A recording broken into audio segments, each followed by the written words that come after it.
তা হল নম্বর ১ অজু করা, আবু দাউদ হাদিস নম্বর ৫০৪২।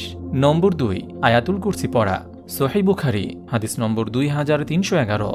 নম্বর ৩ সূরা বাকারার শেষ ২ আয়াত পড়া। কোনো ব্যক্তি ঘুমানোর আগে এই ২ আয়াত পড়লে তা তার জন্য যথেষ্ট হবে। রাসূল সাল্লাল্লাহু আলাইহি ওয়াসাল্লাম ইরশাদ করেছেন, যদি কোনো ব্যক্তি সূরা বাকারার শেষ ২ আয়াত পাঠ করে তবে এটি তার জন্য যথেষ্ট হবে। সহিহ বুখারী হাদিস নম্বর ৫০৪০। নম্বর ৪ সূরা মুলক পড়া। রাসূল সাল্লাল্লাহু আলাইহি ওয়াসাল্লাম বলেছেন, কোরআনের মধ্যে ৩০ আয়াত বিশিষ্ট একটি সূরা আছে যেটি কারো পক্ষে সুপারিশ করলে তাকে মাফ করে দেওয়া হবে। সূরাটি হল তাবারাকাল্লাযী বিয়াদিহিল মুলক, অর্থাৎ সূরা মুলক। তিরমিজি হাদিস নম্বর ২৮৯১।